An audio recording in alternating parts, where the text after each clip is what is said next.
So we want to thank everybody for being here. This feels like an exceptionally important moment for two reasons. One, a lot is happening in housing, and we know there are a lot of questions that are both in the community and in the public health departments about what it is and what it means. And because it's the end of the legislative cycle, and there has been a lot that we've been working on relative to health equity and COVID-19 and economic opportunity that's important to so many of us. So please share your name in the chat. You're going to have time actually to talk to each other later. And so this won't be your only opportunity. So next slide. So the topic today is making new pandemic, making new pandemic eviction protections real, strategies for housing stability in a changed policy landscape.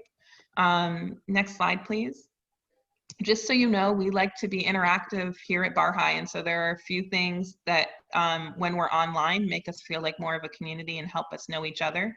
One of our goals for these meetings is that you meet people that help you further your work. And so there are a couple things that help make that happen. If you can have your camera on, that's great. That's one of the things that helps people start to feel like they're getting to know you and who you are. And you can do that by going to the second, if you go to the bottom of your screen and you go to the second item in it, it says video, and it'll either stop or start. Let's just all test hitting the video button. Thank you. For many of you that turned it off, for a couple of you who turned it on, and then putting it back on. And if people could have a start video, that really does help. It makes a huge difference to feel, both for the people who are speaking, that they can see who they're speaking to and can see the responses, and for when we get into discussion, people feeling like they can connect with you. The other thing is, if you hear something you really like, all the way to the right is a reactions button. Can do a thumbs up,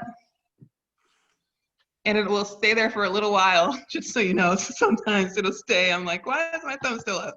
And then the other is a clap, and that also helps, because since a lot of us will be on mute, it helps us to know and hear and understand how people are feeling. And then the last thing is, when you aren't talking, to please be on mute. We know that we've all got kids, dogs, family members around. If you can mute yourself, it helps keep everybody focused on the content. And then, of course, there is an area where you can see who the participants are. If you click 4 over, it says participants. You can click on that, and the whole slide of everybody on the meeting shows up. And if you have something you want to say, as I see you all are really accustomed to doing at this point, you can put it in chat, as people are doing now, introducing themselves. And so this is another way for you to find people to connect with on your work. Next slide, please. So BARHII is the coalition of the Bay Area's public health departments. We're focused entirely on issues of health equity.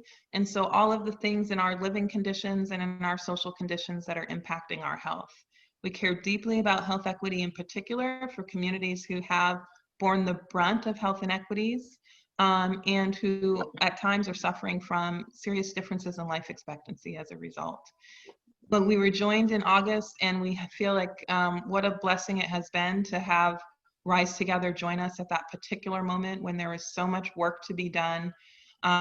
We didn't know then that we'd be seeing COVID in February, but to have this set of community partners who have helped the public health departments and Rise Together in this symbiotic relationship move exceptionally important issues like COVID-19 eviction moratoriums has been so powerful. Next slide, please.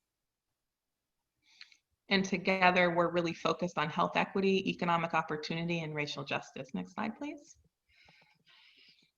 So what we do, we host meetings like this to give you new information about what's current.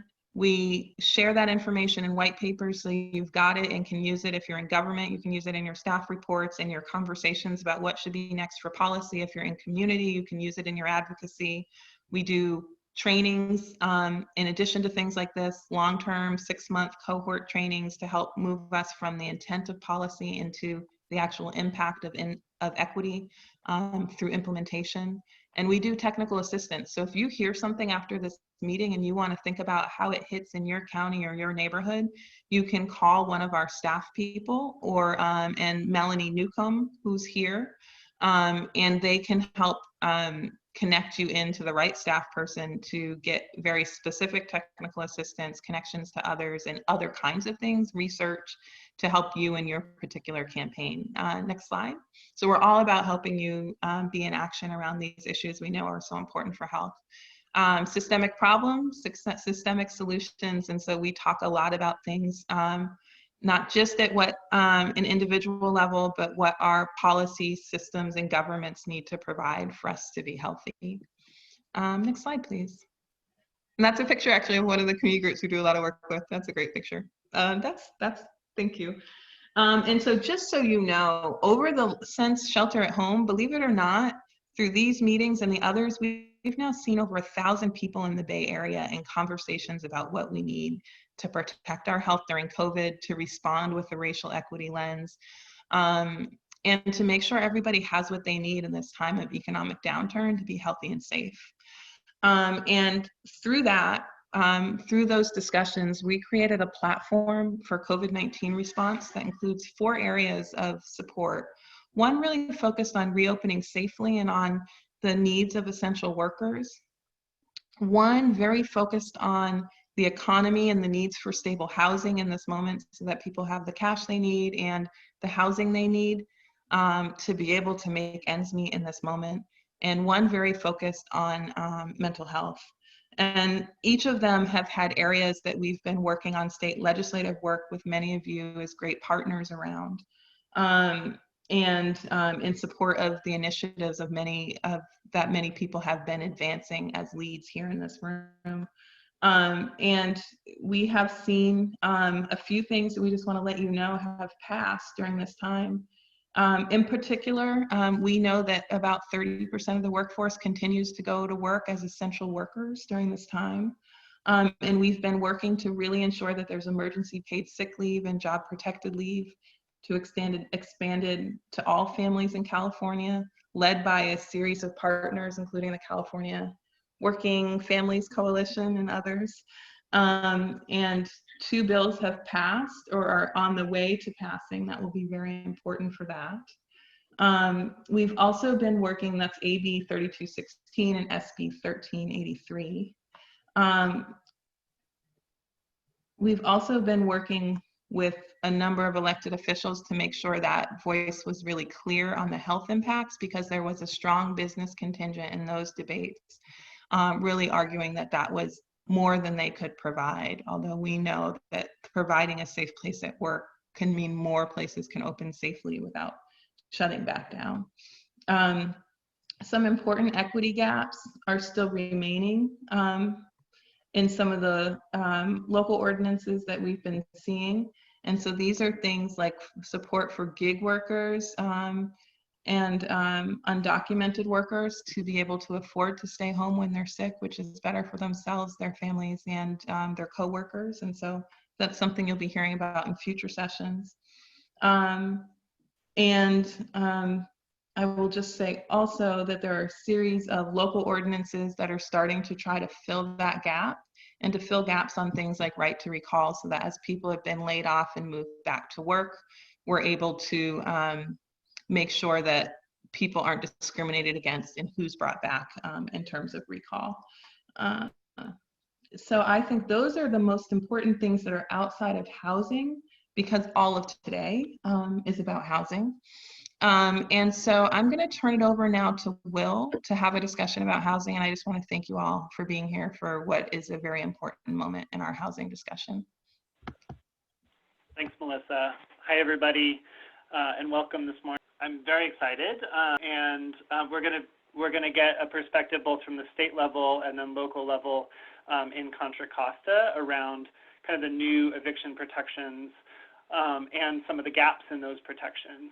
And I just wanted to set the context really briefly. So BARHII, since COVID blossomed in the way that it has, BARHII has really tried to take action to support both statewide policy around evictions and making sure that people can really stay in their home, and foreclosure protections.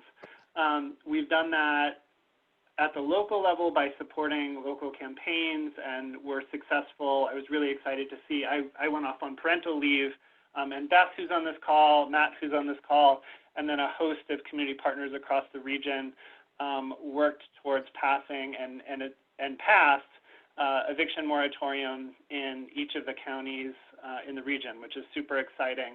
And then alongside coalition partners, across the state, led by folks like Madeline. We're also able to pass some statewide protections, and Madeline will give you more of a sense of the protections we do have and then some of the gaps that are there. And BARHII, I think, has had a particular role trying to articulate some of the health implications and really helping policymakers understand what happens when folks can't shelter in place, when we're pushed into crowded housing, and all the things that really raise the risks of transmission, both for families, who are facing those conditions, and then for all of us as well. And we didn't win all that we hoped, particularly at the state level with AB 3088, but it is an important building block, does provide some important protections.